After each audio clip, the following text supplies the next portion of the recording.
فلا تموتن، پس نہ تم مرنا، ہم تو چلے جائیں گے، ہمارے بعد تم بھی اسی پہ قائم رہنا اور موت تک قائم رہنا اور نہ مرنا الا وانتم مسلمون، مگر اس حال میں کہ تم مسلمان ہو۔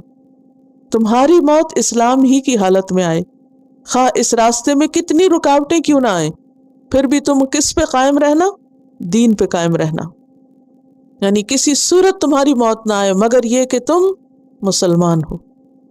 اب یہ جو بات ہے نا کہ اللہ نے تمہارے لیے الدین یعنی دین اسلام کو پسند کیا، تو اس کی تائید اور آیات سے بھی ہوتی ہے۔ قرآن پاک کی ایک اور آیت میں آتا ہے ان الدین عند اللہ الاسلام، دین تو بس اللہ کے نزدیک اسلام ہی ہے۔ سورۃ آل عمران 85 میں آتا ہے وَمَن يَبْتَغِ غَيْرَ الْإِسْلَامِ دِينًا فَلَن يُقْبَلَ مِنْهُ، جو اسلام کے علاوہ کوئی اور دین چاہے گا وہ اس سے قبول ہی نہیں کیا جائے گا، ریجیکٹڈ، وہ ایکسیپٹ نہیں کیا جائے گا۔ وَهُوَ فِي الْآخِرَةِ مِنَ الْخَاسِرِينَ، اور وہ آخرت میں نقصان اٹھانے والوں میں سے ہوگا۔ تو اس آیت سے ہمیں یہ پتہ چلتا ہے، ایک بات تو یہ کہ تمام انبیاء کا دین اسلام تھا۔ ابراہیم علیہ السلام نے اپنی اولاد کو اسلام کی طرف بلایا، اسی اسلام کی طرف جسے انہوں نے خود قبول کیا اسلمت کہہ کے، اور پھر یعقوب علیہ السلام جو ان کی نسل میں سے تھے انہوں نے بھی دین اسلام ہی کی طرف لوگوں کو بلایا، کسی یہودیت یا نصرانیت یا کسی فرقہ واریت اور گروہ بندی کی طرف نہیں بلایا، کیا کہا؟ دین کی طرف آؤ۔ ہم سب کو بھی اگر کسی کو دین کی بات بتانی ہے تو دین کی بات بتائیں، اللہ کی محبت دیں، اپنے سے یا کسی گروہ سے نہیں جوڑیں۔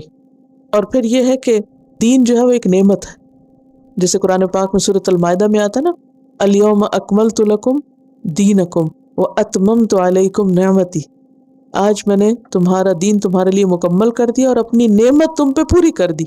تو دین کیا ہے؟ نعمت۔ تو اللہ نے تمہارے لیے یہ نعمت پسند کی ہے، اب تم شکر ادا کرو، اور وہ شکر کیا ہے؟ فلا تموتن الا وانتم مسلمون، مرتے دم تک اسلام پہ قائم رہو، دین پر استقامت اختیار کرو۔ تو اس سے یہ بات بھی پتہ چلتی ہے کہ دین زندگی کے کسی خاص وقت یا کسی خاص خانے کے لیے نہیں ہے، دین ساری زندگی کے لیے، مرتے دم تک کے لیے، کیونکہ جس حال میں انسان کی موت آئے گی اسی حال میں اٹھایا جائے گا۔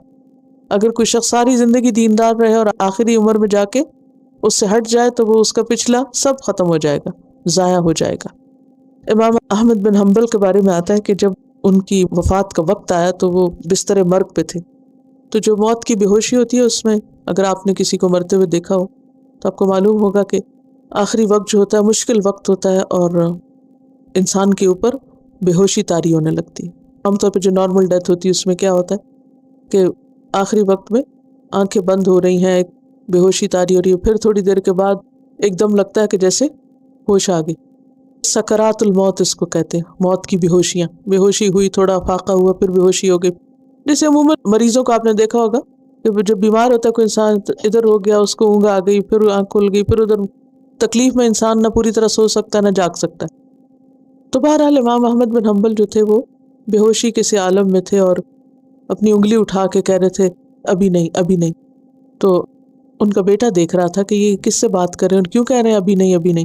بہرحال جب وہ ہوش میں آئے تو انہوں نے کہا کہ ابا جان آپ کہہ رہے تھے کہ ابھی نہیں تو کس سے بات کر رہے تھے؟ تو کہنے لگے کہ میں نے اپنی اس بے ہوشی میں دیکھا کہ شیطان آ کے میرے سامنے اپنی انگلیاں کاٹ رہا تھا اور غصہ کر رہا تھا اور کہہ رہا تھا کہ تم میرے ہاتھوں سے نکل گئے، تم بچ گئے۔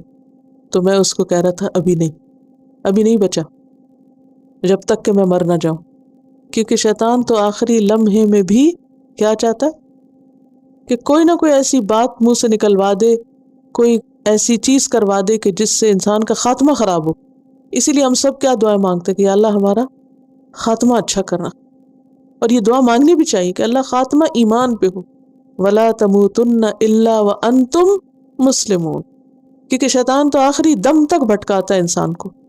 وَوَصَّى بِهَا إِبْرَاهِيمُ بَنِيهِ وَيَعْقُوبُ يَا بَنِيَّ إِنَّ اللَّهَ اصْطَفَى لَكُمُ الدِّينَ فَلَا تَمُوتُنَّ إِلَّا وَأَنْتُمْ مُسْلِمُونَ۔